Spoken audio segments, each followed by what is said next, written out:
everyone. We are back. I honestly don't even know what episode this is. We've hit the point in the podcast where I'm losing track. It was like my mother when she started having kids. After number 3, she's like, I don't know. Is it number 4? Is it number 26? I really have no idea. That's where I feel like I think we're at 24. I could be wrong, but I think it's 24. We are? God damn, man. That's not bad. No, time that's flies. That's your favorite show, right? 24. No, I'm more of a CSI gal myself. Okay. I was never into, like, what's his name? Kiefer Sutherland? Oh, he's great. Come on. I just know, like, Daddy Gil Grissom on CSI Las Vegas, like, that's what does it for me. That's... I hate all those shows, to be honest, but Kiefer's great. Phone Booth, he plays the voice in Phone Booth. That's all you need. I know, and he was in The Lost Boys, and he was very hot in that. Yep. That's like a, the 80s vampire flick. I don't know, He's weird looking at that. Come on, you think he's hot in that? Yeah, but I have, like, weird taste in men. Like, before you mentioned the Joker, and I was like, how sad is it that I'm more sexually attracted to the Joker than I am, like, Batman? Like, I would drop kick Superman to get to, like, Bane, even though I know that's not the same series or whatever. Like, that's just the truth. I mean, that's my toxic these happen trait. to be very attractive people. Like, Joaquin Phoenix and Tom Hardy are very attractive people. Or Heath Ledger. But it's not, you know what? It's not even the looks. It's just that, like, I need a guy that has an edge. Like, in this case, they're sociopathic, which is a little bit too much of an edge, probably. But, like... Probably. I would probably turn down Bruce Wayne just to get to Heath Ledger in, like, the Gotham psych ward. And that's my toxic trait in life. You know? What can I do? By the way, I know that I said I wasn't going to talk UFC on our normal show, and I do want to keep that promise, but I just have to say that the fights this weekend, one of the fights ended in 17 seconds, and my big joke was, like, that was the only time ever that I've been excited when a guy has finished in under 30 seconds. And it's true. Like, I was like, holy shit. Like, this is the only time in life where I'm like, wow, like, it's amazing that this finished so quickly. But can a guy go too long? I once had an experience where I was having sex with a guy for over an hour, but it wasn't fun. Like, I thought that I was waiting for him to finish, and he thought that he was waiting for me to finish. So it was like this miscommunication. He's going to town. I'm tired. He's tired. We both think that we're, like, hanging tough for the other one. And then I remember all of a sudden he was like, all right, that's it. I can't go anymore. And I'm like, go anymore? I'm like, I was waiting for you. And he was like, I was waiting for you. And I was like, I had no idea. But that was, like, too long. I was like, okay, this could have ended, like, at least 40 minutes ago. That's interesting. I mean... You look forward to the long game. Sometimes the really romantic, long-paced ones that take up, a whole evening. No, I like that. Like, I'm all for marathon sex. Like, I can never just go once. I hate that. Like, I had a guy that I was hooking up with consistently who would always be like, I'm a one-shot musket. And I would be like, ugh, that's, like, my nightmare. That's horrible. That's what he said? Yes. Consistently. And I would just be like, see, for me as a woman, I'm sure a lot of women can relate, like, the first round for me is just a warm-up. Like, after the first round, I'm like, okay, like, now I'm really into it. So to then be told, like, oh no, I'm done every single time, it's like, it's tough. Like, I'd imagine. Yeah. So yeah, I don't know.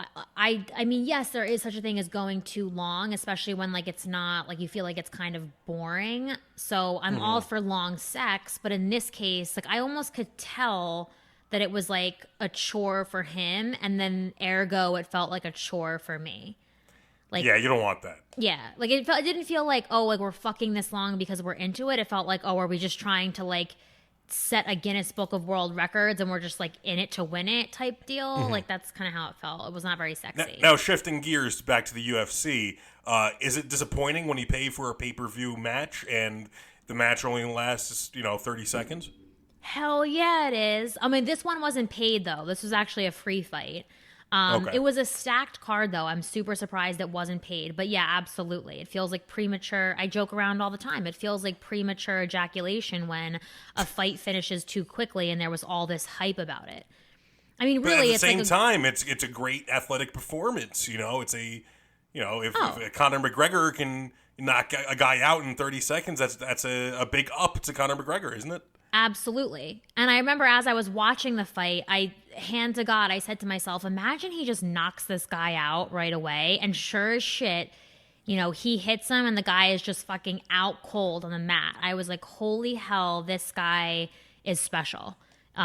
He's going to be a big deal. And it's exciting as somebody who, like, I feel like every person who gets into UFC finds that one fighter that they're like excited to watch grow because they're coming in at almost ground zero. For a lot of people, that was Conor McGregor. And for me, I feel like it's, this guy. I can still barely pronounce his name. It's Khamzat Chimaev. Actually, I think I got it right. But he is the guy for me that I'm like, I feel like I'm seeing him from the ground up and it's thrilling.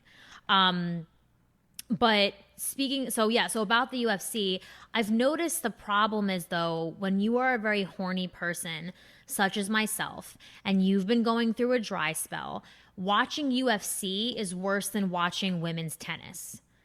Like, it's like, not only is it the sounds and the grunting, but it's shiny, sweaty skin, it's skin slapping, and then you have to hear the term ground and pound every 30 seconds. I mean, come on. Am I like a freak for making that sexual? I feel it's like they're trying to make it more sexual. No, it is a very sexual thing. I would say, even though I don't find most UFC women that attractive, if I'm horny and I'm watching a fight between two women in UFC, it's gonna improve my horniness. I'm gonna get even more horny. That's just they're not wearing clothes. Yeah, absolutely. I mean, at one point, like one of the announcers / former fighter, like Dominic Cruz, was like, these ladies are so flexible. I could watch it all day. And in my mind, I was like, me too, Dom, me too, but for different reasons entirely. But yeah, no, it was fun. I'm actually going home in a couple days. I'm returning to the motherland, to New Jersey, and going home to visit the family for a couple weeks. That's exciting.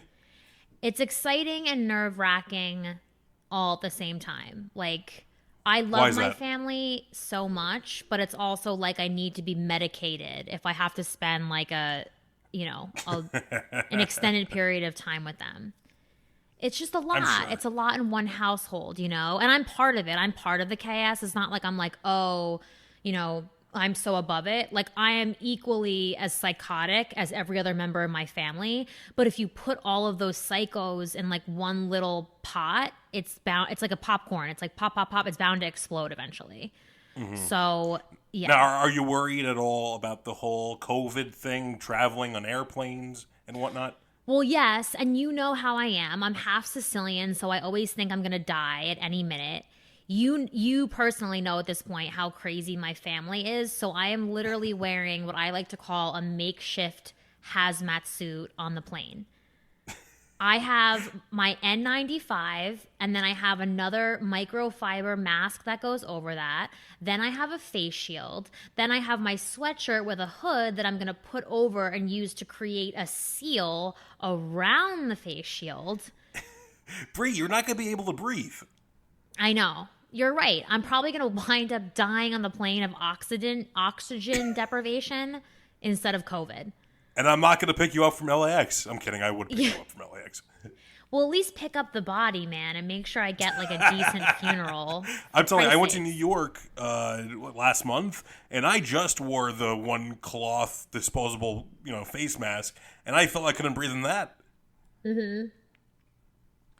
No, it's bad, man. And my family is very cautious and I want to respect their rules, but I'm a little bit disappointed because I thought like, okay, I'm finally going home and I thought I was finally going to break my no sex streak because there are guys at home that I've known for a long time that I would feel comfortable with having sex, even if it means like a new notch on the bedpost. It's like, oh, I know them.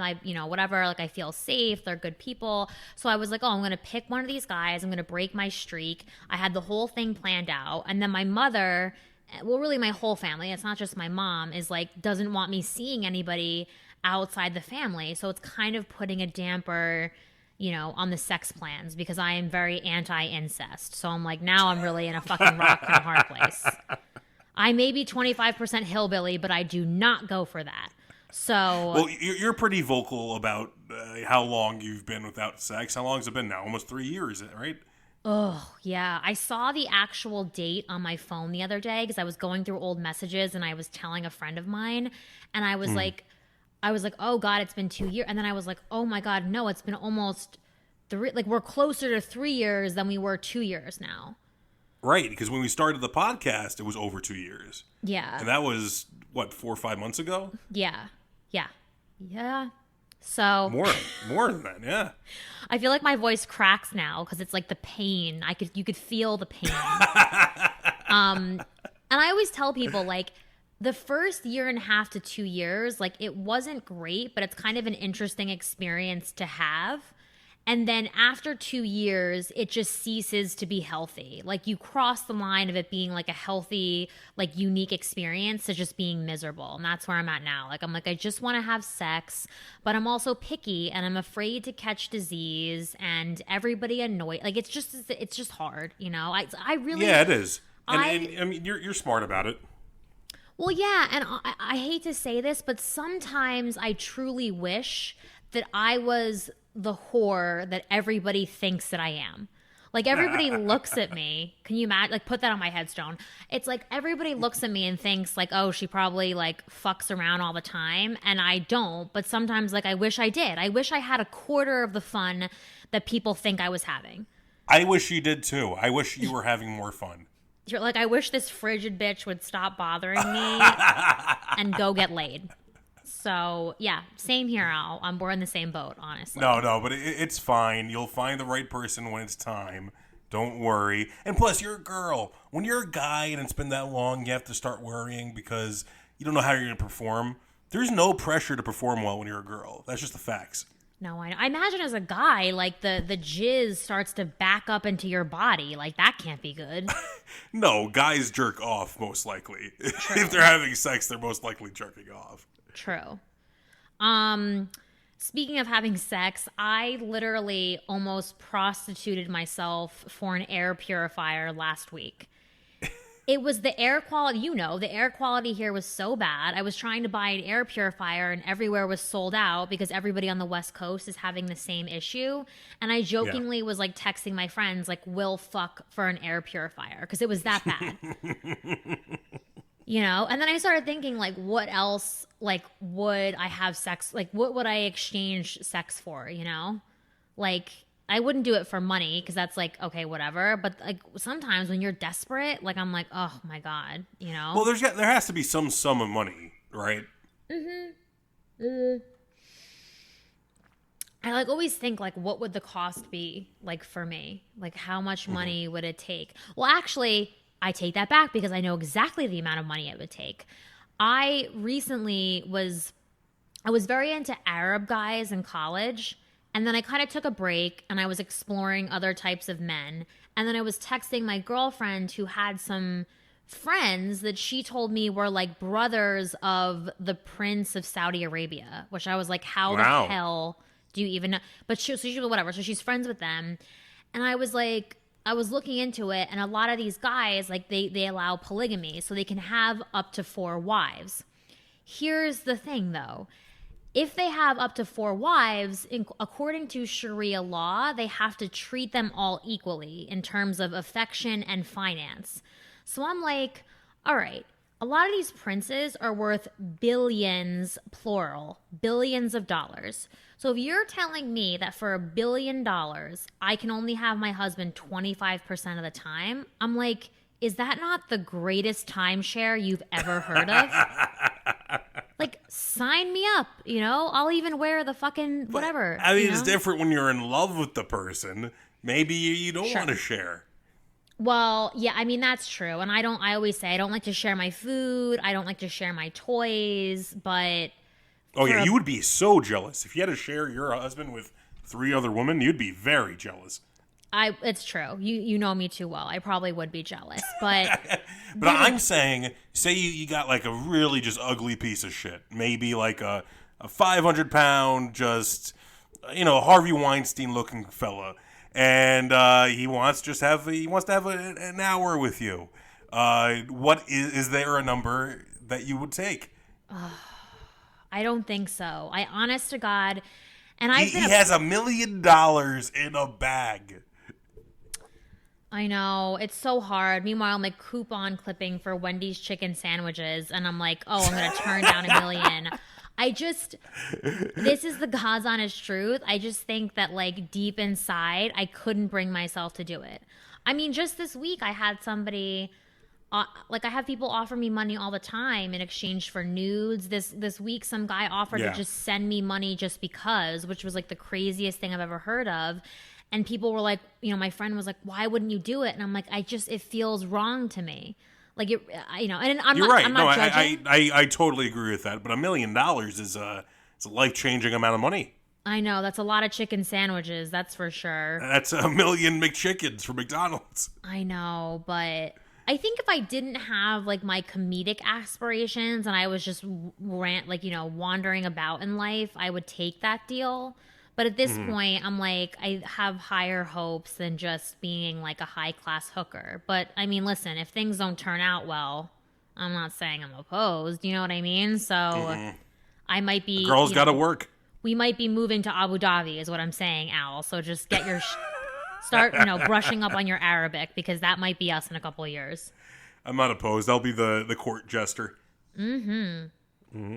Have you ever been attracted to like a Middle Eastern or an Arabic woman? I know they're not the same thing. Absolutely. I mean, I truly love all women of all different colors and shapes and sizes. I think you know that about me. And especially Arabic women. Absolutely. Yeah. Just like stunning. Yeah, I will say one thing. I don't think, as a whole, most Middle Eastern women like me. I don't really have a good back and forth with most Middle Eastern women. I don't know why. Well, I think they're used to like a more aggressive, like lay down the law kind of man. And we say all the time, you're a pacifist, Yeah, right? that's probably it. Yeah. So I think that's part of the reason. But it's funny. I was on the phone, as you know, I was on the phone back and forth with my doctor today, trying to get a hold of my medication, which is like whatever. But he once told me that a number of members of the Saudi royal family come to his office to get treated. Now, legally, he can't tell me like the names. That goes against doctor-patient privilege. But he was like, I can tell you that there are members of that family that have come into this office. And I'm always like, please call me when they do and stick me in a private waiting room when they're here at the same time. Who is this doctor? He's just bragging about his patients? No, you know me. I dug. I asked. I was like, do you have any? I was like, do you have any celebrity patients? And he's like, I can't tell you that. And he was like, but I can tell you that some members of the Saudi royal family are treated here. So as long as he doesn't name them by name, he's well within, he's not breaking any laws.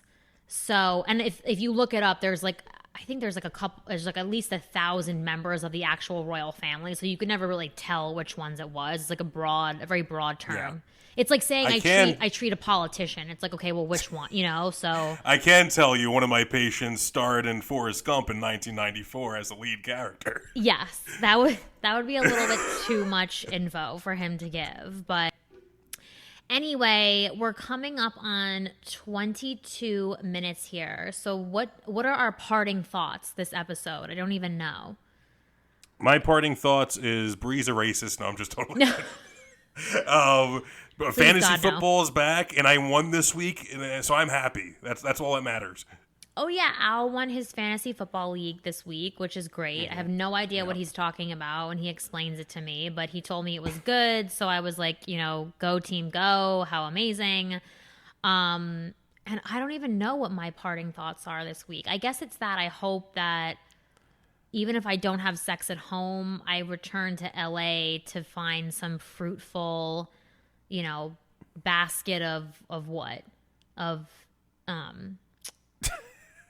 eligible bachelors. I was thinking of something else, but let's go with a classy term of just I'm hoping to come home to a basket please, of, Bree. If you went on your phone right now, you can go on one of your 4 dating apps and you can find a guy literally in seconds. Yeah, but they gotta pass the vibe check. You know what I mean? And then Yes, also and that's where you're getting picky. That's why. I know. Which you can be. You're allowed to be. Just don't complain about it.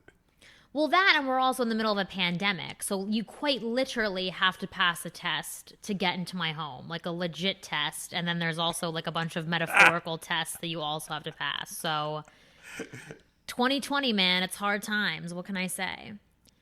But all right, I guess until next time, the next time everybody sees me / hears me, I'm going to be broadcasting from somewhere in my home in New Jersey. So, looking forward to that, I suppose. That's going to be fun. Yeah, that'll be an interesting adventure. But all right, until next time, you guys, the twins and Al and I love you. We hope you stay COVID free, and we will see you on episode 25. Can you imagine? Wow, we're going through a quarter life crisis on this podcast. Can't wait. Quarter 100. We're almost there. Quarter 100. All right, guys, until next time. Whoa, Bree Hunter is fucked.